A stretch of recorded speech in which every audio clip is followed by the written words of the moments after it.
Camarades peuple d'Afrique, citoyens du monde, mes chers frères et sœurs. Depuis Pyongyang, en Corée du Nord, Vladimir Poutine et Kim Jong-un, frère, ils ont signé des accords.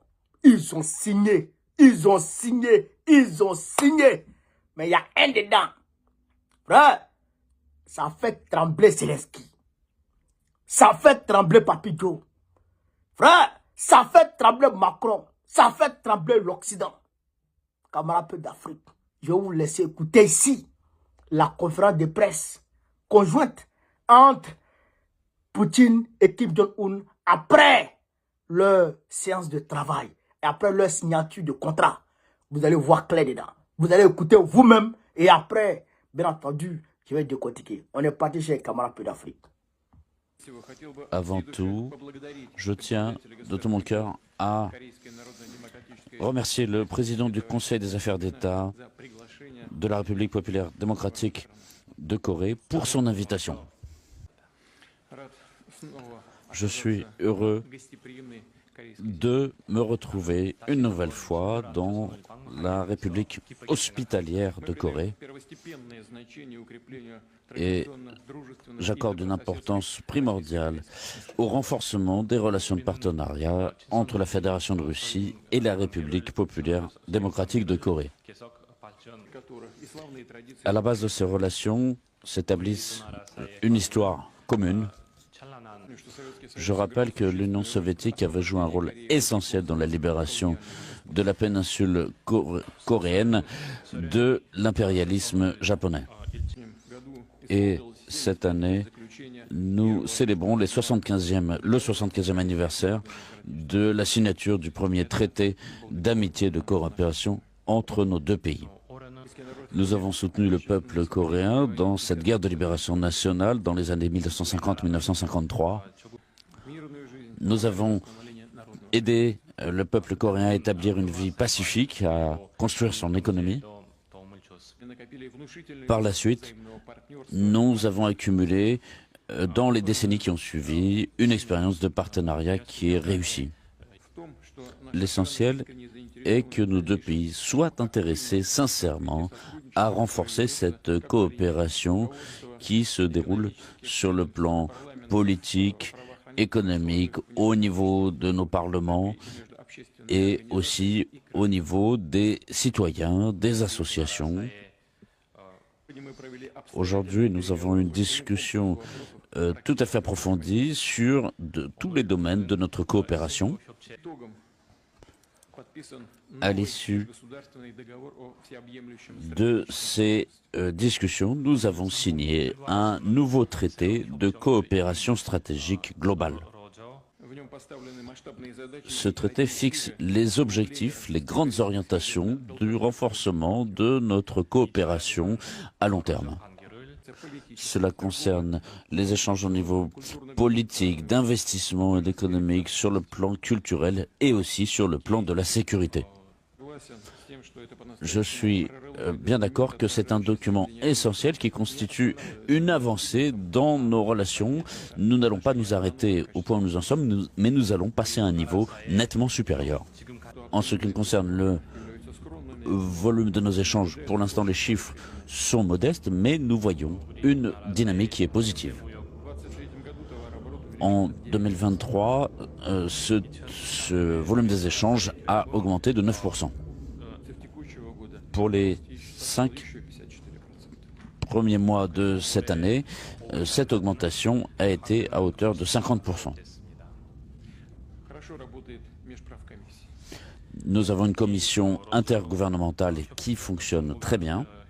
Très bien.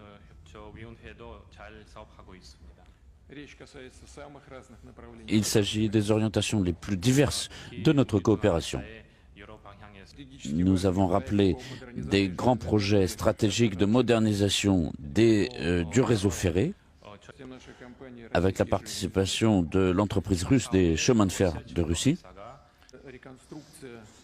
Et cette entreprise procède à la rénovation des voies avec un écartement de 1435 mm et 1450 mm.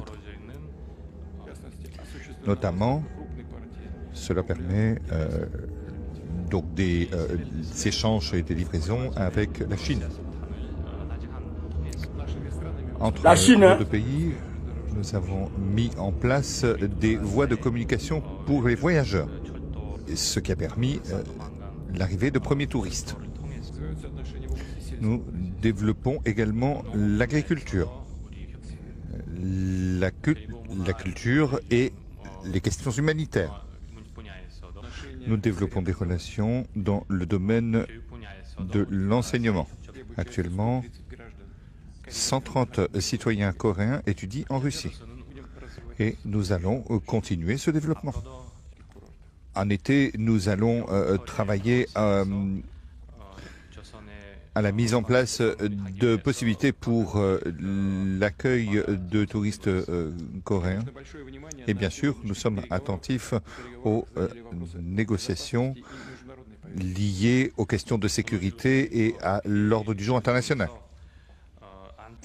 Nous voulons former un monde multipolaire plus juste. Nous voulons un monde basé sur la diversité et le droit international. La Russie et la Corée conduisent des politiques étrangères plus sur un pied d'égalité et sans tenir compte des dictats et des chantages. Nous sommes contre la pratique des sanctions politiques et des limitations politiquement motivées. Ces actions illégitimes mettent à mal et affaiblissent les systèmes politiques et économiques. Malgré les pressions extérieures, nos pays se déploient de façon indépendante et souveraine. Et se développent de façon indépendante et souveraine. Ne t'as pas d'excuses.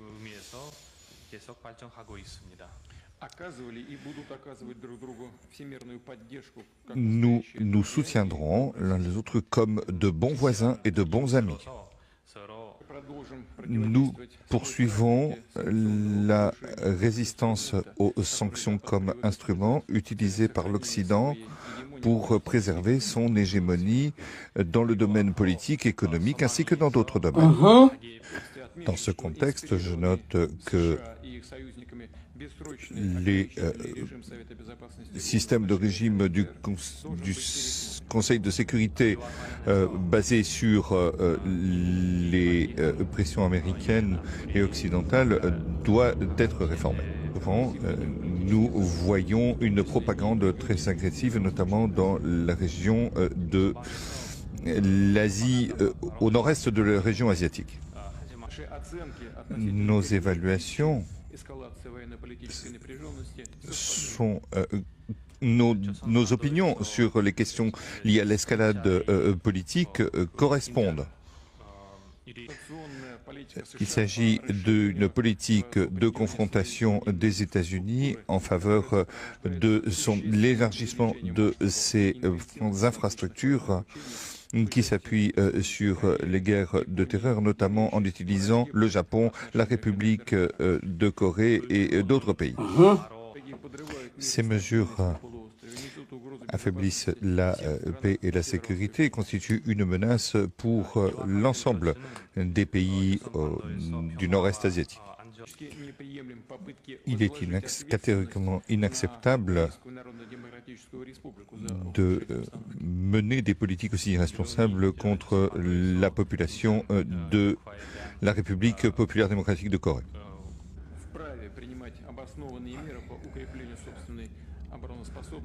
Qui a parfaitement le droit de prendre les mesures nécessaires pour sa protection et sa sécurité. Ça, c'est clair. La Russie est prête à poursuivre ses efforts diplomatiques pour pouvoir limiter les risques de conflits armés sur la péninsule coréenne en faveur de davantage de sécurité. Nous avons signé un accord de partenariat global qui prévoit notamment une aide mutuelle en cas d'agression. J'attire l'attention sur l'action des États-Unis et d'autres pays de l'OTAN s'agissant de la modernisation du système d'armement et de l'octroi de la livraison d'armement, notamment de l'avion F-16, pour frapper le territoire de la Fédération de Russie. C'est non seulement une annonce, mais nous voulons prévenir. C'est un avertissement. S'il s'agit là d'une violation de la part des pays occidentaux et d'une limitation des prérogatives internationales.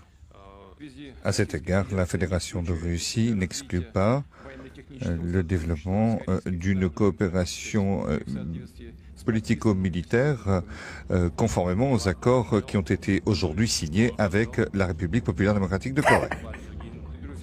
Nos amis coréens occupent une position équilibrée en matière concernant la situation en Ukraine et ils comprennent les motivations qui sont les nôtres. Cette ligne suivie par les autorités coréennes ont trouvé notamment leur illustration dans la manifestation pour la Corée du Nord de suivre une ligne politique indépendante.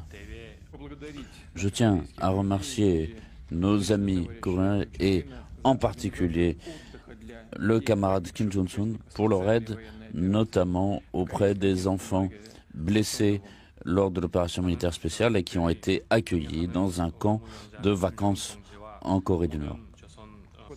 Nous apprécions plus au point ce geste généreux de préoccupation et de souci. En conclusion, je tiens encore une fois à remercier le camarade Kim Jong-un et tous nos amis coréens pour leur accueil chaleureux et le travail fructueux qui a été mené. Je suis convaincu que les discussions d'aujourd'hui contribueront au développement des relations d'amitié et de partenariat entre la Fédération de Russie et la République populaire démocratique de Corée dans tous les domaines. Cher camarade Kim Jong-un, vous êtes attendu à Moscou pour une visite officielle. Et pour conclure, je tiens à remercier les habitants de Pyongyang pour leur accueil chaleureux. Je vous remercie pour votre attention. Chers camarades et amis russes et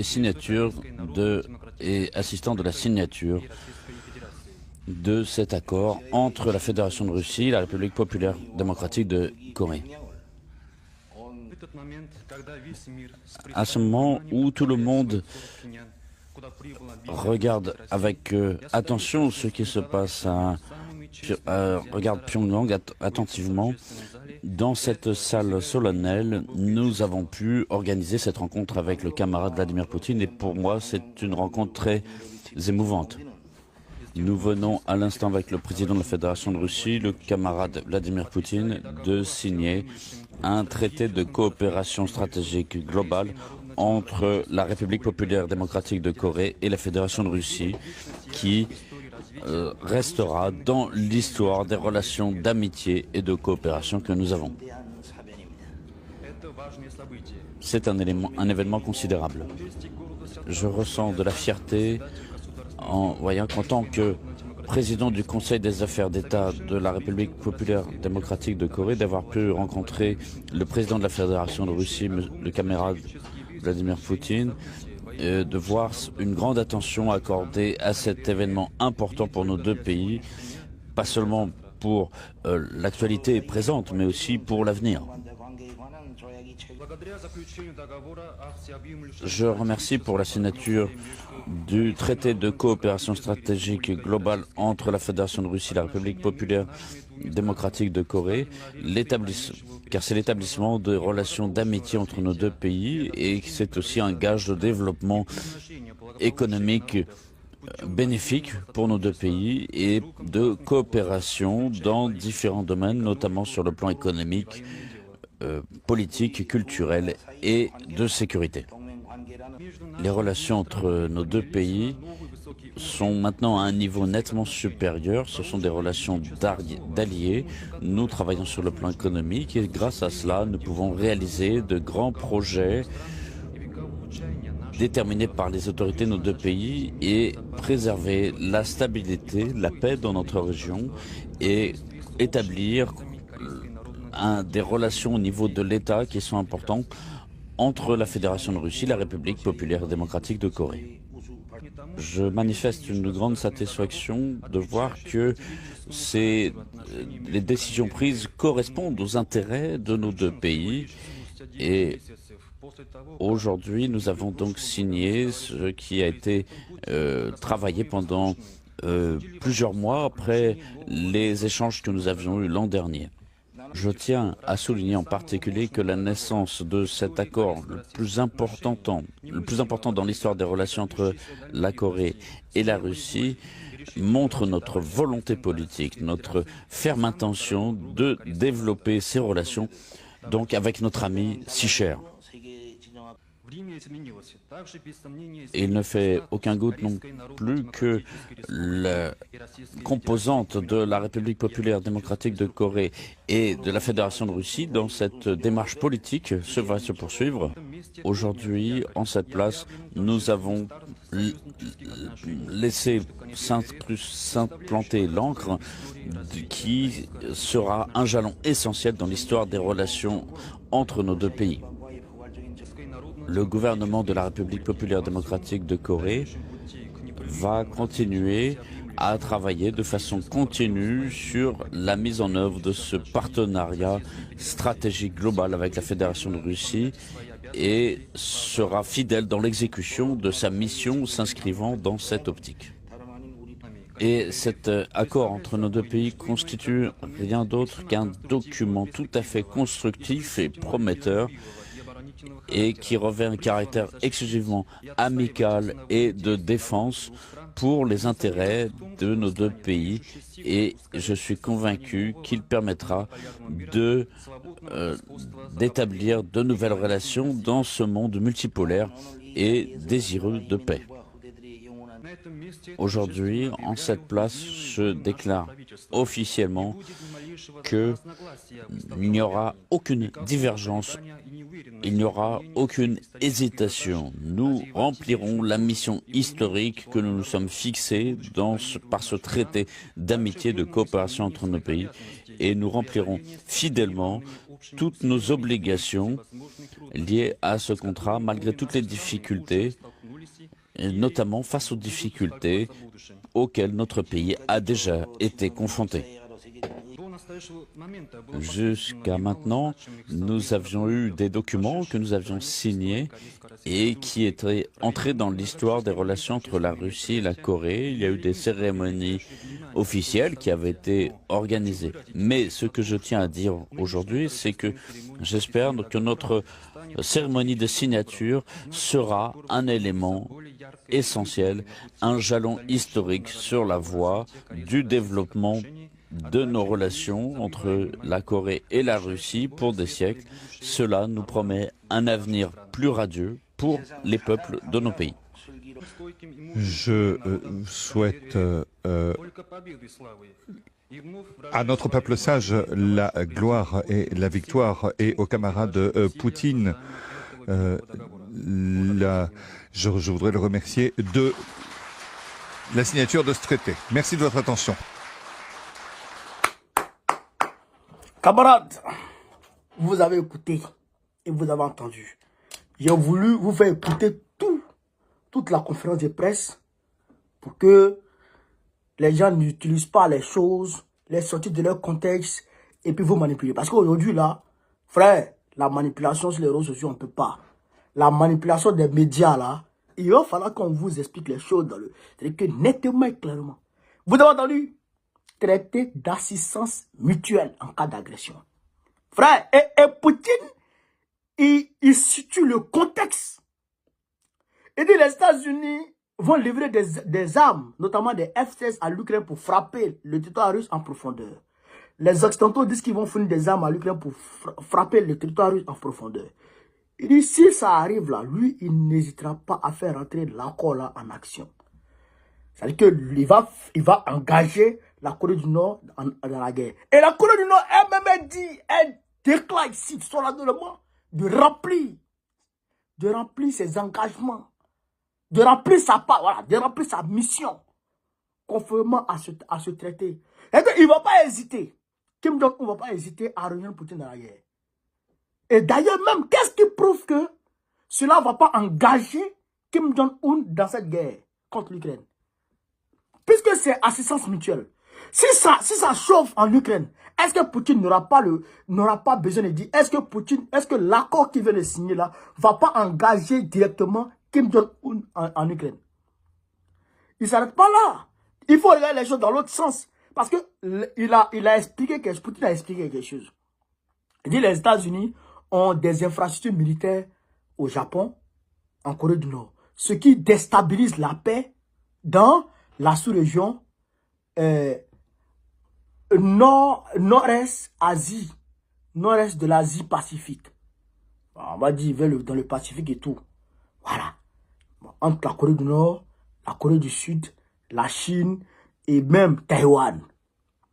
Vous comprenez ça? Donc, il est en train de dire là aussi que cela n'est pas bon. Et que lui et puis Kim Jong-un, ils travaillent ensemble et qu'ils ne cèdent pas non seulement aux sanctions, mais ils ne cèdent pas à la politique coercitive. Donc, ce qui revient à dire que si les États-Unis agressent la Corée du Nord, ou si Kim Jong-un demain venait à attaquer la Corée du Sud, parce que c'est son intention, c'est son objectif premier. Peut-être là, il ne cache pas ça. Il ne cache pas ça. Lui, il veut réunifier les deux Corées. Donc, si jamais, malgré la présence des États-Unis et tout, peut-être l'attaque, la Russie va s'engager. Ouais. Donc, ça veut dire qu'aujourd'hui, les dés sont jetés. Aujourd'hui, chers camarades peu d'Afrique, les blocs, le face-à-face se dégage. Et les choses se précisent. Et c'est ça qui a fait peur à l'Occident. Et l'Ukraine, Zelensky dit que oui, la Corée du Nord s'associe à la Russie pour des meurtres massifs en Ukraine. Oui, c'est vrai. Mais la Corée du Nord n'est pas encore dedans. Mais il paraît que chaque mois, il y a au moins 50 000 Ukrainiens qui tombent. Selon ce qu'on a entendu. De certaines sources crédibles. Près de 50 000. C'est pourquoi vous avez vu Zelensky avec Draman. C'est pour faire partie des troupes ivoiriennes là-bas. Donc, chers camarades, voilà ce que je voulais vous préciser. Vous avez écouté la conférence de presse. Vous-même, vous avez entendu. Ça a été traduit en français, en russe d'abord, et puis en coréen. Et vous avez entendu. C'est comme ça maintenant, on va vous donner l'information. On ne va plus aller sur... Non. On va aller à la source maintenant pour vous donner l'information. C'est de ça qu'il s'agit. Chers camarades d'Afrique, partagez au maximum la vidéo. Mettez-la partout à travers le monde. Sur ce, vive l'Afrique libre. Vive le panafricanisme. Vive tous les présidents panafricains. Gbagbo, président du Côte d'Ivoire en 2025.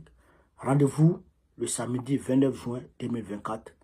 Place Trocadéro, ambassade du Côte d'Ivoire pour la grande marche pour la réinscription du nom de Gbagbo sur la liste électorale. On est ensemble.